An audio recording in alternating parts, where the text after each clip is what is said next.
Assalamualaikum warahmatullahi wabarakatuh. Selamat datang kembali di channel Om Pris. Dan untuk kisah kali ini saya akan melanjutkan dari kisah yang sebelumnya, sebuah kisah dari tulisannya Resti Anjani, sebuah kisah yang berjudul Jelmaan Suamiku. Dan sebelum kita lanjut ke ceritanya, tekan dulu tombol like video ini dan jangan lupa tekan juga tombol subscribe channel ini dan nyalakan juga lonceng notifikasinya agar tidak ketinggalan cerita-cerita lainnya dari channel ini. Dan buat teman-teman yang pengen membaca langsung ceritanya, nanti silahkan saja kunjungi linknya yang nanti akan saya sertakan di kolom deskripsi. Dan seperti apa untuk lanjutan dari kisah ini, langsung saja kita masuk ke ceritanya.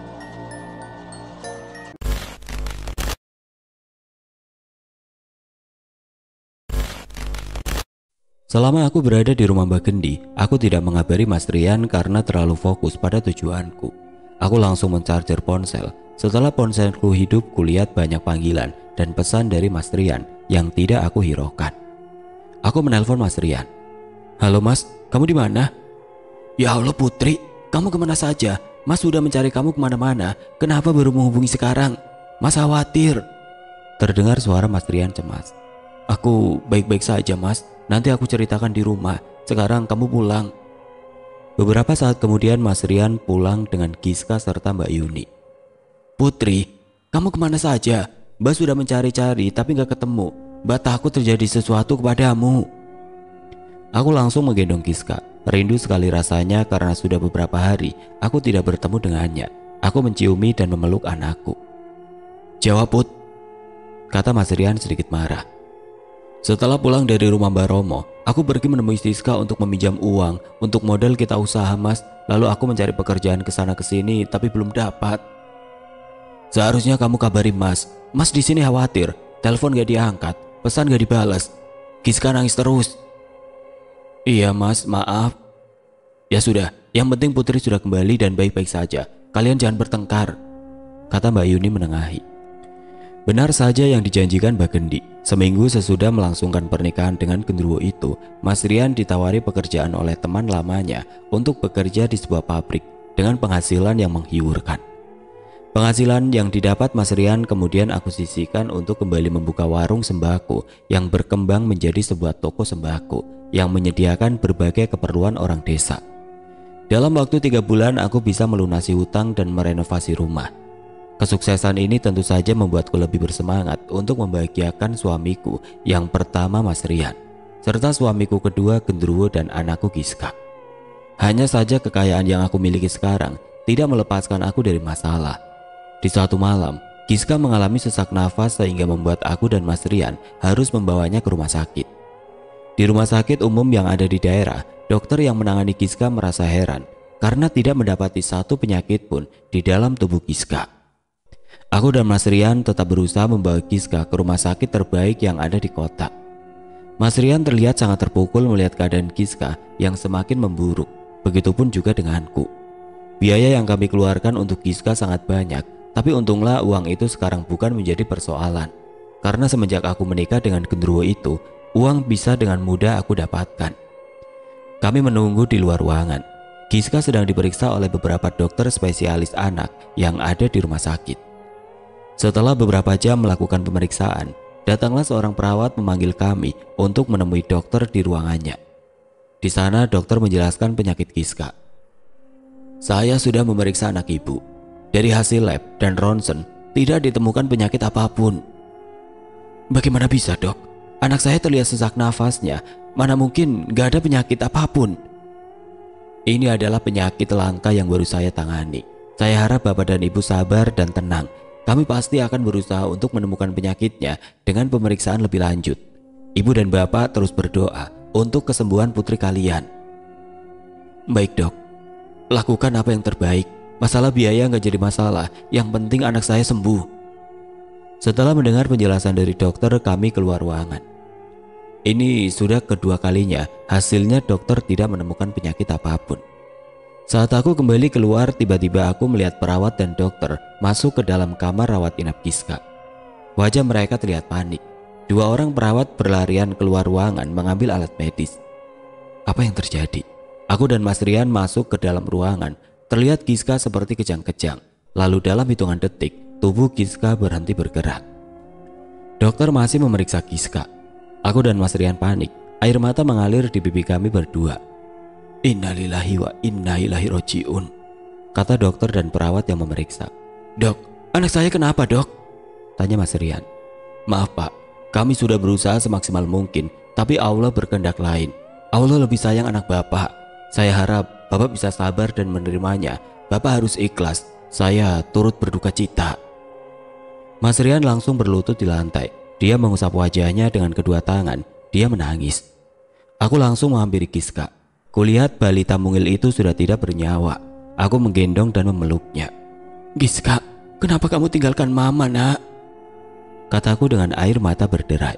Mas Rian memelukku dan Giska. Kami tidak percaya kenapa Giska bisa sampai meninggal secepat ini. Mas Rian menciumi wajah putri kami. Kami benar-benar terpukul menghadapi kenyataan ini. Selama 2 minggu kami berjuang melawan penyakit Giska yang tidak diketahui penyebabnya. Akhirnya kami harus rela melepas kepergian putri kami tercinta. Jenazah Giska dibawa pulang ke rumah kami untuk dimakamkan. Mas Rian menghubungi semua saudara dan keluarga kami. Kematian Giska juga diumumkan di tempat kami tinggal. Semua tetangga datang melayat. Setibanya di rumah, jenazah Giska dimandikan dan dikafani. Giska belum dimakamkan karena menunggu keluargaku datang dari kampung. Mungkin sekitar 4 jam perjalanan baru mereka bisa sampai. Keluarga Mas Rian hanya tinggal saudaranya saja. Kedua orang tuanya sudah meninggal sementara aku, bapak yang masih hidup, ibuku sudah meninggal. Setelah menunggu beberapa jam, akhirnya semua sanak saudara sudah datang semua. Semua orang menangis mendengar kabar Giska meninggal. Bapak yang baru datang langsung menghampiriku dan memelukku. Kamu yang sabar ya nak, kamu harus ikhlas. Ucapan bela sungkawa datang kepada kami dari banyak orang. Ketika hendak memakamkan Giska ke pemakaman, aku merasa sangat bersalah. Apa mungkin kematian Giska ada hubungannya dengan genderuwo? Ketika jenazah Giska hendak dimakamkan ke pemakaman, aku melihat sosok genderuwo itu datang. Aku melihat Giska dibawa oleh genderuwo itu. Anehnya, hanya aku yang melihat kejadian ini. Aku langsung berlari untuk mengambil Giska. Jangan bawa anakku, aku mohon jangan bawa dia. Semua orang yang melihatku berusaha untuk menenangkan aku. Mereka berpikir aku sedang berhalusinasi karena terpukul atas kematian Giska. Bapak datang menghampiriku dan menyuruhku untuk tenang dan beristirahat. Semua orang pergi ke pemakaman umum kecuali aku dan bapak karena aku berteriak histeris. Jiwaku terguncang karena ini. Sebaiknya kamu istirahat saja nak, kamu pasti lelah. Giska sudah tenang sekarang. Tadi Giska dibawa pak, aku harus mengambilnya. Bapak terlihat sedikit bingung mendengar perkataanku. Kamu harus tenang, bapak tahu kamu sedih, tapi ini sudah takdir dari Allah. Percuma aku bicara pada bapak atau semua orang, karena mereka tidak melihat apa yang aku lihat. Mereka hanya akan menganggap aku gila atau sedang berhalusinasi. Bapak menyuruhku untuk beristirahat dan tidur di kamar. Di dalam kamar aku terus berpikir, apa mungkin ini salahku? Giska meninggal karena aku menikah dengan genderuwo itu. Tidak mungkin. Giska meninggal karena sakit, bukan karena aku. Aku terus meyakinkan diriku bahwa kematian Giska tidak ada hubungannya dengan genderuwo ataupun diriku. Kematian Giska sudah takdir. Kalau aku bersikap aneh, semua orang akan curiga. Hari pertama selepas kepergian Giska, kami menggelar acara doa bersama atau tahlilan. Semua keluarga masih menginap di rumahku untuk membantu. Mbak Yuni, Mbak Fani, Mbak Tuti membantu memasak dibantu dengan para tetangga. Memang di daerah kami kalau ada yang meninggal, semua tetangga dan keluarga saling membantu, baik dalam proses pemakaman ataupun tahlilan. Aku jadi teringat kalau 3 hari lagi adalah malam Jumat, di mana hari itu genderuwo akan datang untuk meminta haknya. Aku juga harus mempersiapkan sesajen dan ular untuk diambil darahnya untuk menyembuhkanku nanti. Semua orang sibuk. Aku berpikir untuk mencari pembantu untuk membantuku sehingga aku tidak kerepotan mengurus segala sesuatunya nanti. Kulihat Mas Rian masih murung. Mas, hari ini aku mau pergi ke yayasan untuk mencari pembantu agar aku tidak kerepotan mengurus rumah. Nanti saja Put, ini masih dalam suasana duka. Tapi Mas, aku butuh sekarang. Memangnya harus sekarang ya? Di suasana seperti ini? Kan ada besok atau nanti. Gak enak sama yang lain. Orang lain membantu tapi kamu malah mau pergi.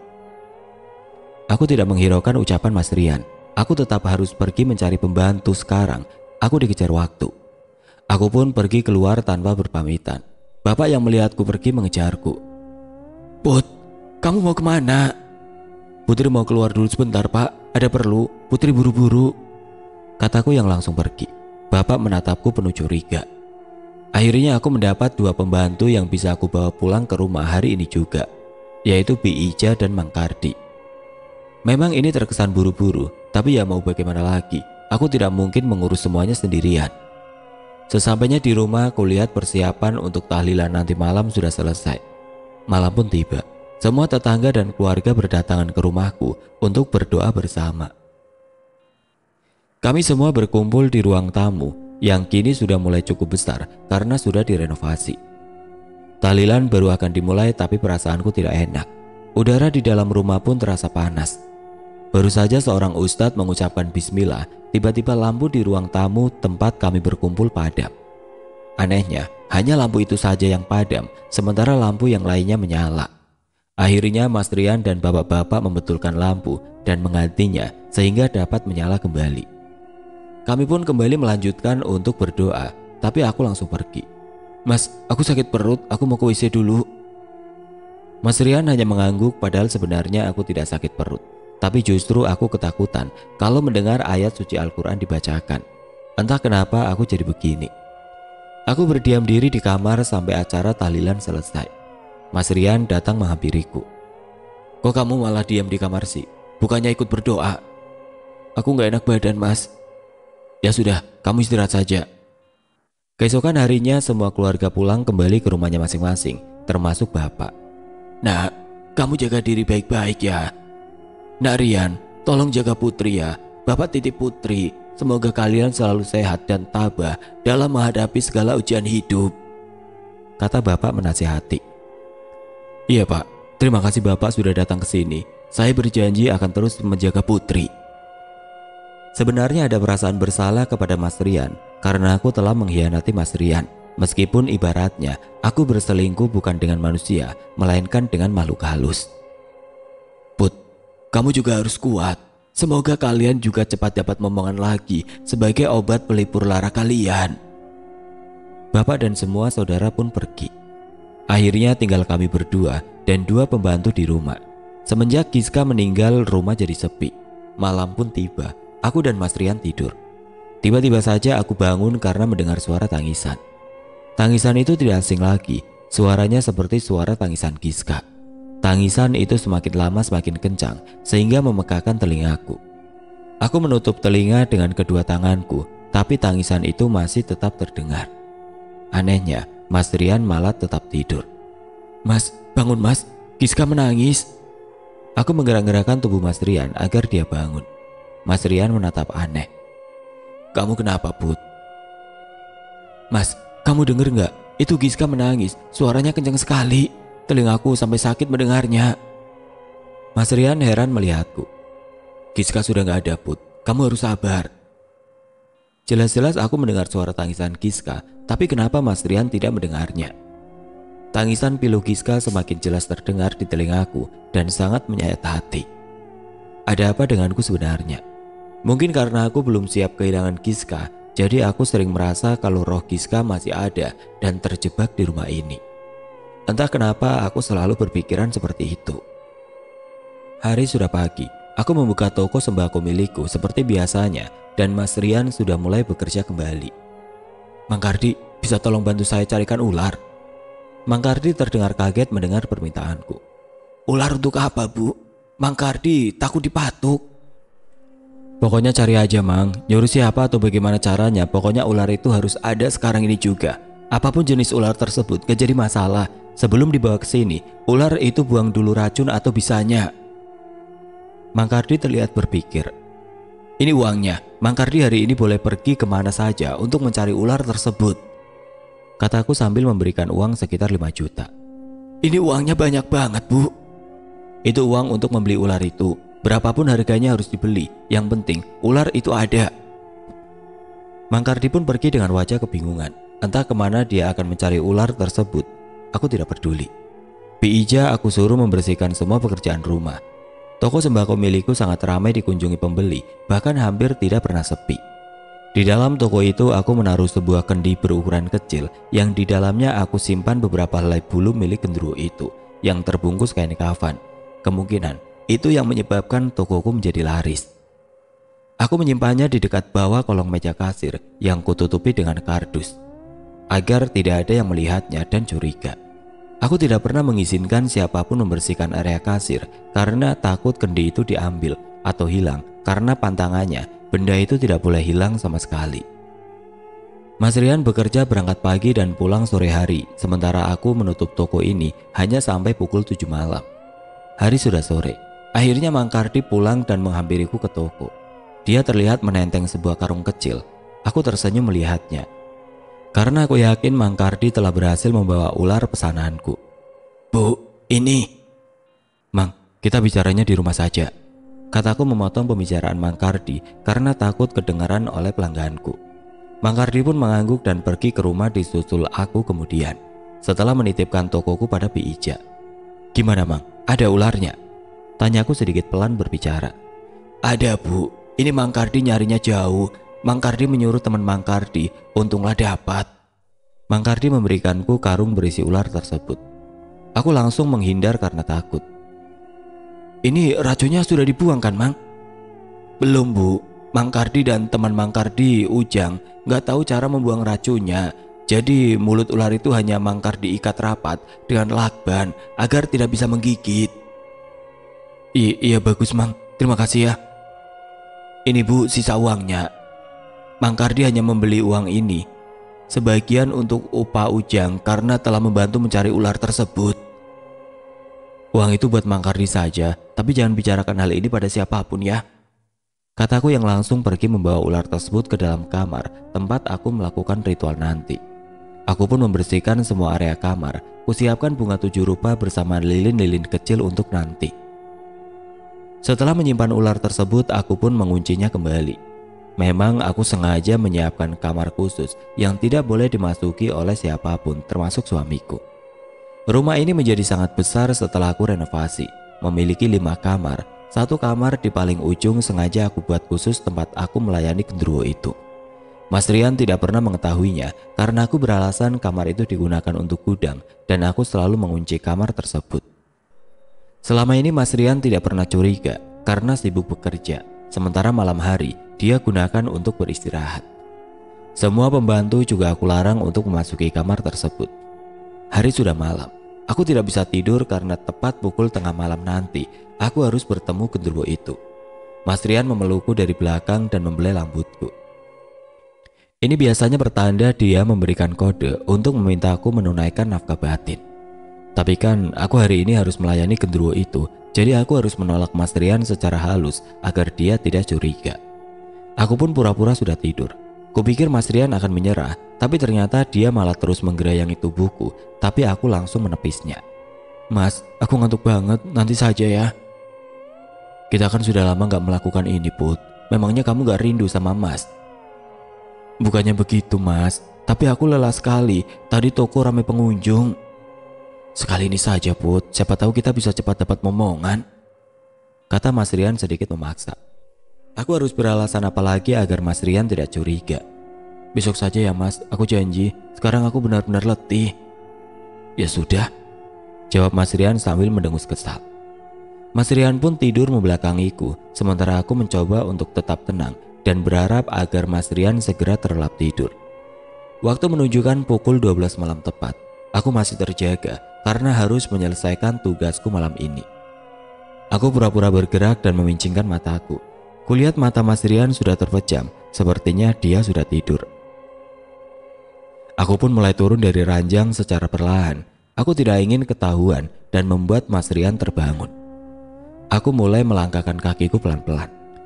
Kulihat dari depan pintu Mas Rian masih terlelap. Aku pun membuka pintu sedikit demi sedikit. Setelah terbuka, aku pun keluar dari kamar. Aku melihat keadaan sekitar rumah yang sepi. Aku pikir semua pembantu juga sudah tidur. Aku dengan langkah buru-buru langsung pergi ke kamar tempat aku melakukan ritual. Setelah sampai, aku langsung menguncinya kembali. Aku mulai menata kamar, aku taburkan bunga 7 rupa di atas kasur. Kumatikan lampu dan kunyalakan lilin-lilin kecil. Kubakar dupa yang mulai mengepul, mengeluarkan baunya yang khas. Setelah itu aku harus membunuh ular itu untuk kuambil darahnya, meskipun hanya beberapa tetes sebelum tubuhku melemah dan tidak bisa bergerak. Aku harus sudah menyiapkannya. Meskipun takut, aku mulai membuka karung berisi ular tersebut. Ketika aku buka, meliuk-liuklah ular panjang keluar. Aku kaget dan ingin menjerit ketakutan, tapi aku tahan dengan menutup mulutku dengan kedua tanganku. Ular itu cukup panjang dan berwarna hitam. Entah jenis ular apa. Memang benar, mulut ular itu sudah tertutup rapat oleh lakban. Jadi ular itu pasti tidak akan bisa menggigitku. Aku memberanikan diri untuk menangkap ular itu.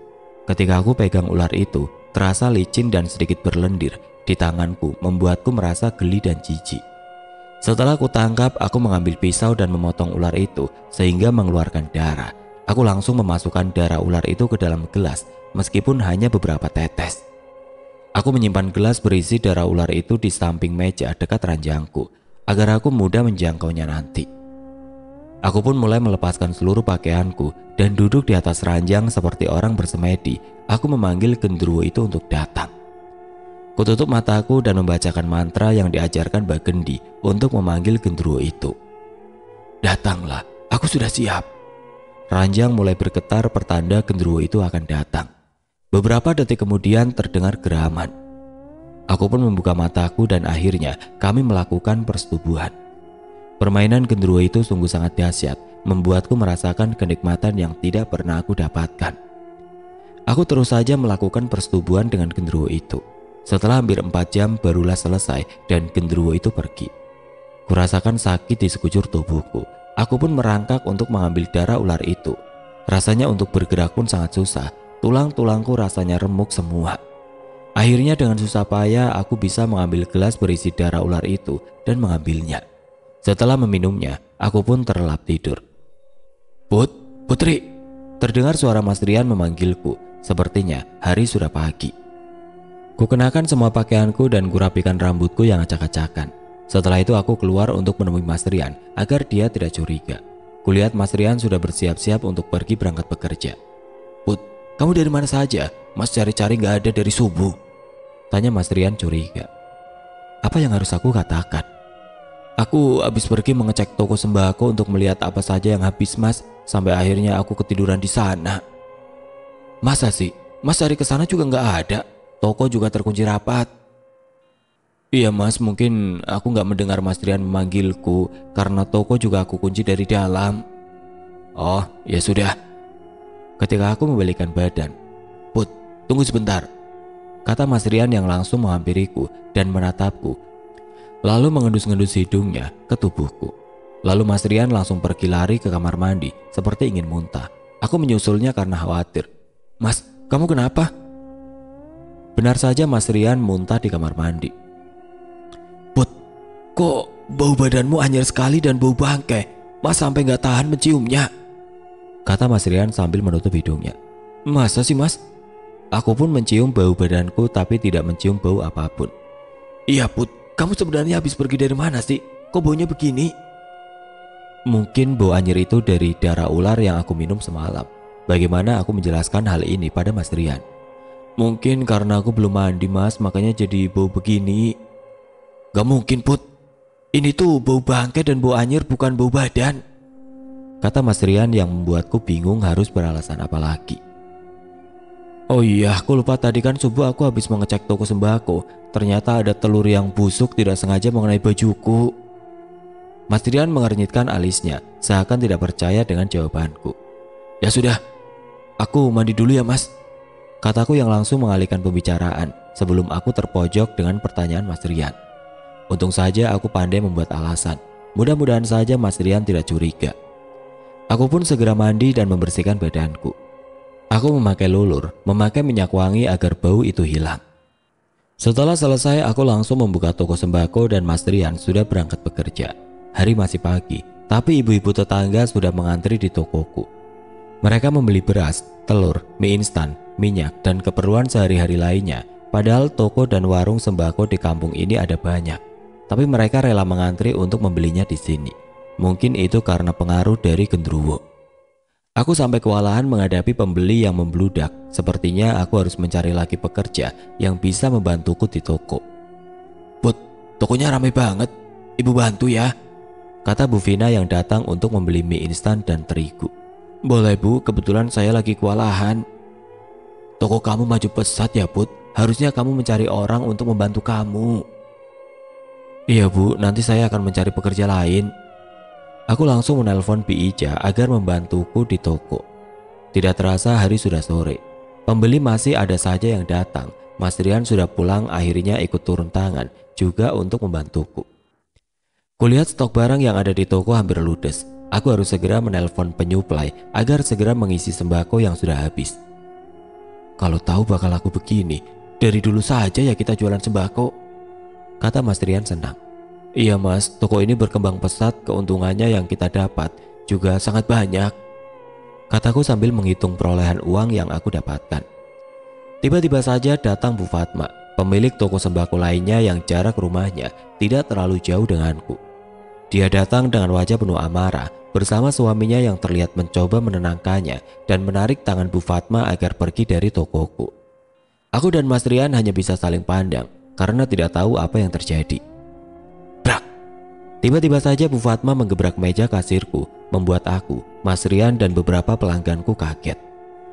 Putri dan Rian, kalian sudah melakukan pesugihan ya? Masa toko baru kalian tiba-tiba saja jadi sangat ramai dan tokoku sepi, padahal aku duluan yang membuka toko sembako. Semua pelangganku jadi pindah semuanya belanja ke toko ini. Ayo ngaku, pasti kalian sudah menggunakan penglaris kan?" kata Bu Fatma yang baru datang dan langsung marah-marah. "Sudah Bu, ayo kita pulang, malu dilihatin tetangga," kata Pak Aryo sambil menarik tangan Bu Fatma dengan wajah merah menahan malu. Sial, kenapa Bu Fatma bisa bicara begitu? Apa dia tahu apa yang telah aku kerjakan? Mas Rian yang tidak terima dengan perkataan Bu Fatma langsung bicara. "Ibu jangan sembarangan menuduh ya. Saya dan Putri tidak melakukan hal yang ibu tuduhkan." "Gak usah pura-pura kamu. Masa iya harga di toko kamu lebih mahal dari harga di toko milikku, tapi justru orang-orang banyak yang membeli ke sini. Pasti kalian telah memakai penglaris." "Ibu jangan memfitnah dong. Mungkin pelanggan lebih suka datang ke tempat milik kami karena pelayanan kami yang ramah. Ibu kan orangnya jutek, jadi orang-orang gak mau beli di tempat ibu." Aku langsung berkacak pinggang di hadapan Bu Fatma. Semenjak aku diganggu oleh jelmaan suamiku atau genderuwo itu, aku menjadi sering gampang marah dan emosional. Apalagi sekarang aku bersekutu dengan genderuwo itu. Aku jadi semakin sering mendengar bisikan-bisikan aneh agar aku berbuat jahat. Perkataan Bu Fatma membuatku tersulut amarah. Aku langsung menjambak rambut Bu Fatma, membuatnya kesakitan. "Ah, sakit!" teriak Bu Fatma. Mas Rian dan Pak Aryo memisahkan aku dan Bu Fatma. "Sudah Put, kamu jangan berantem." Begitupun dengan Pak Aryo yang langsung menarik tangan Bu Fatma dan membawa paksa Bu Fatma agar pulang. Mas Rian terlihat sangat kesal dengan kejadian barusan, sementara aku duduk dengan dada bergemuruh menahan amarah. Seenaknya saja Bu Fatma menuduh orang lain begitu. "Iya Mas, Bu Fatma sudah keterlaluan emang." "Iya sih, tapi kamu harusnya jangan sampai berkelahi sama dia Put. Bagaimanapun umur dia lebih tua dari kita." "Habisnya aku kesal Mas dituduh begitu."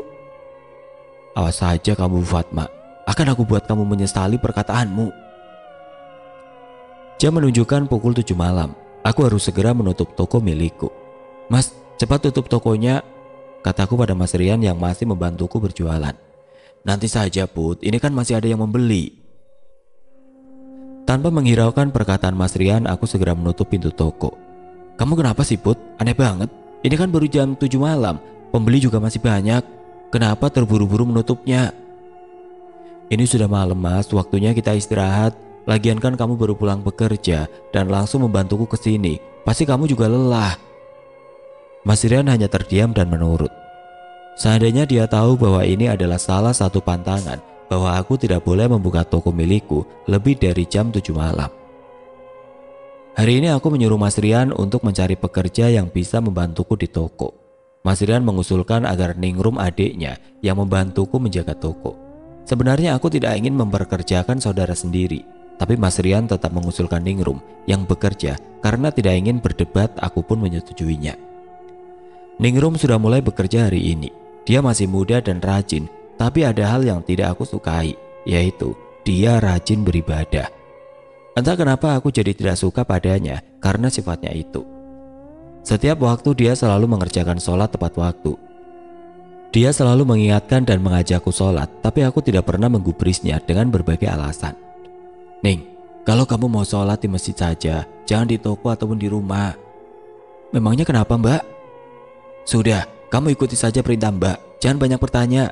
Di masjid kan memang tempat beribadah biar lebih bagus. Tapi Mbak, kalau perempuan lebih baik sholatnya di rumah. Kalau laki-laki baru lebih bagus di masjid. Sudah sana, kamu sholat di masjid saja pokoknya. Di toko ramai pembeli, berisik. Nanti kamu gak fokus. Dia memang baru lulus dari pesantren. Satu-satunya orang yang sangat taat pada agama dari keluarga Mas Rian adalah dia.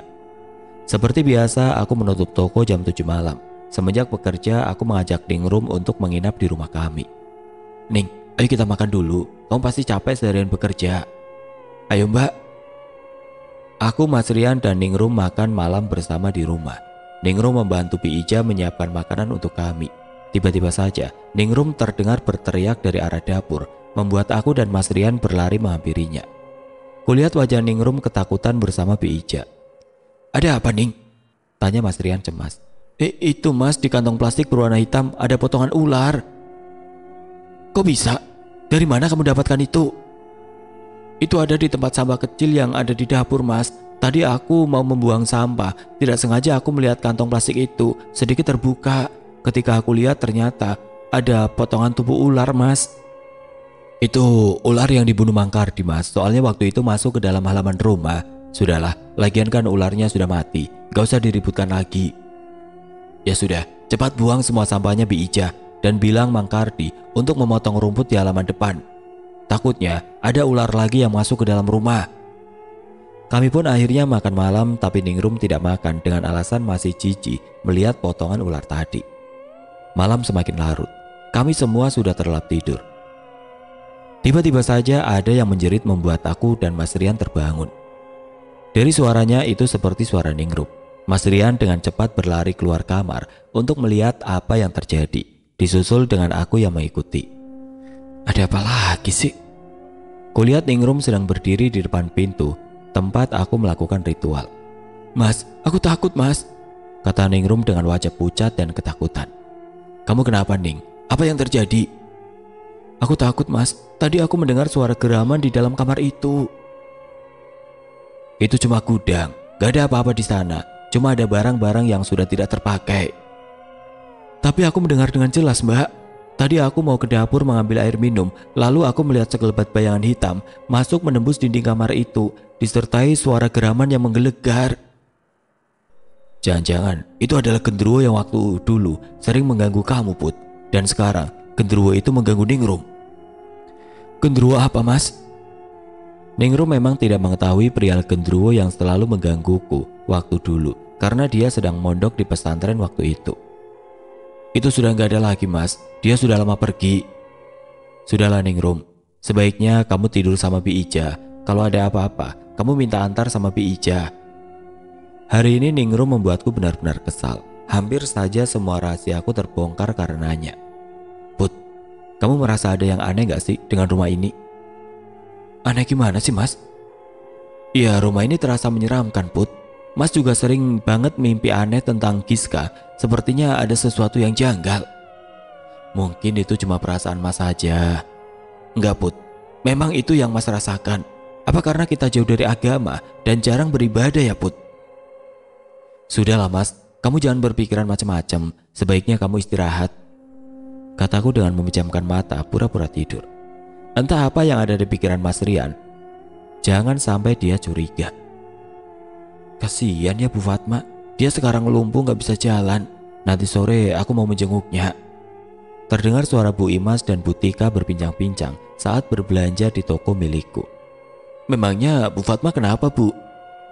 Semalam katanya Bu Fatma jatuh di kamar mandi, terus langsung dibawa ke rumah sakit. Tapi kakinya jadi gak bisa digerakkan, kata Mia anaknya. Oh begitu, jawabku singkat tapi dalam hati aku tertawa puas. Kamu mau jenguk gak Put? Kami mau menjenguknya nanti sore ke rumah sakit.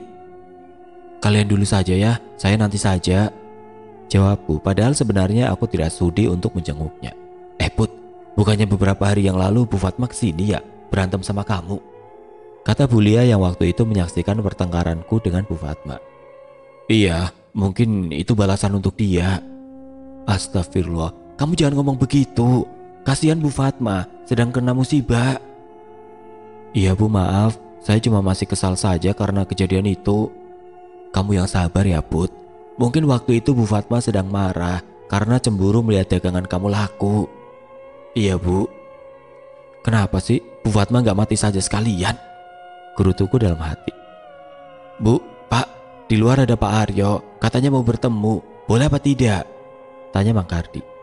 Aku dan Mas Rian yang sedang menonton TV di rumah saling pandang. Ada apa Pak Aryo kesini malam-malam begini? Suruh masuk ke dalam Mang, kata Mas Rian. Beberapa saat kemudian datanglah Pak Aryo dengan wajah kusut dan sedih. Ayo masuk Pak. Aku hanya diam mendengar apa yang dibicarakan Mas Rian dan Pak Aryo. Rian, Putri, maaf kalau kedatangan saya mengganggu. Saya kesini mau minta maaf atas nama saya dan istri saya tentang kejadian tempo hari, karena perkataan istri saya pasti telah melukai hati kalian.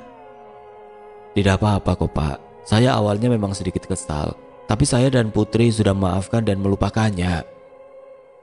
Bagaimana keadaan Bu Fatma? Saya dengar beliau sakit ya Pak? Tanyaku pada Pak Aryo dan berpura-pura simpati. Keadaan istri saya semakin memburuk Put. Kalau berkenan tolong kalian tengok, mungkin itu bisa membuat istri saya senang. Saya baru dengar Bu Fatma sedang sakit. Memangnya beliau sakit apa Pak? Tanya Mas Rian. Awalnya dia jatuh dari kamar mandi. Setelah saya bawa ke rumah sakit, seluruh badannya jadi tidak bisa digerakkan. Istri saya jadi lumpuh. Saya ikut prihatin ya Pak. Sekarang saya dan Putri akan menengok sana. Aku pun akhirnya pergi ke rumah Pak Aryo untuk menengok Bu Fatma, meskipun sebenarnya terpaksa karena diajak Mas Rian. Sesampainya di sana banyak kerabatnya yang datang menjenguk.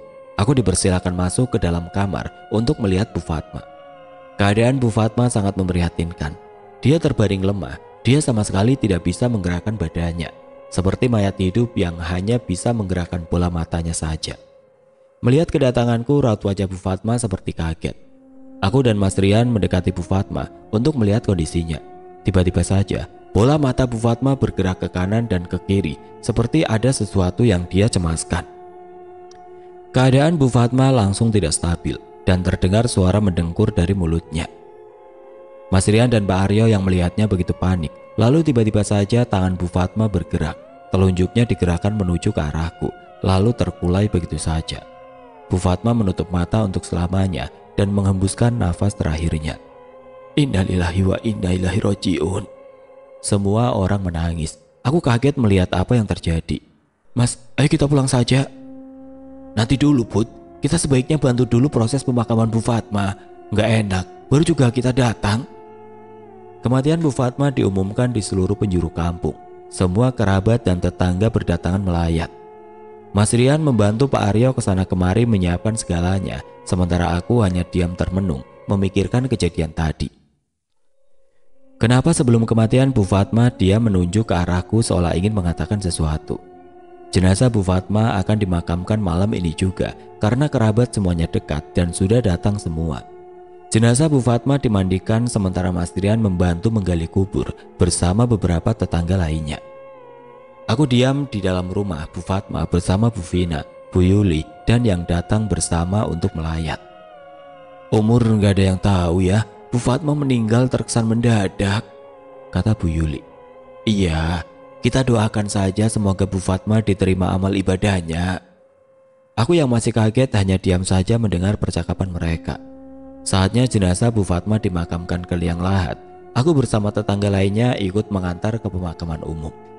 Put, kok kamu diam saja dari tadi? Iya Bu, saya masih merasa nggak percaya Bu Fatma meninggal.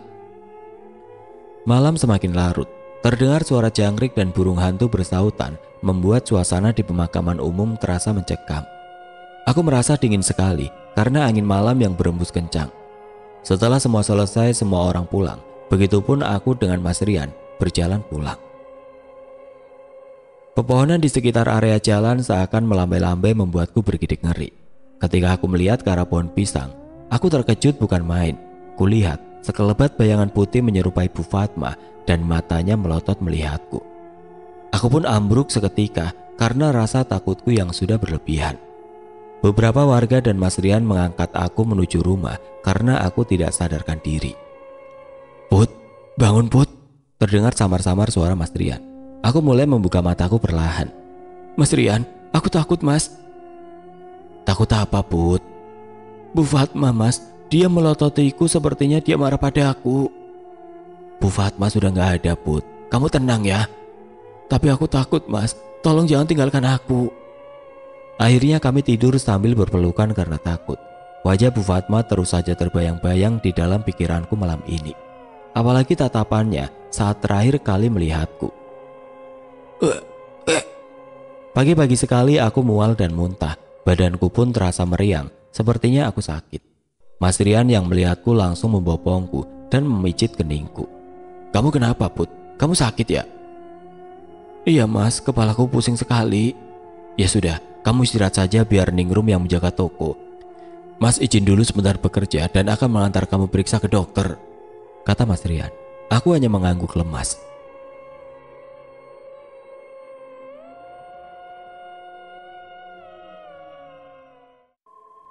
Oke teman-teman, sampai di sini dulu ceritanya. Nantikan kelanjutan kisah ini di video berikutnya. Agar tidak ketinggalan, klik tombol subscribe channel ini dan nyalakan lonceng notifikasinya. Wassalamualaikum warahmatullahi wabarakatuh.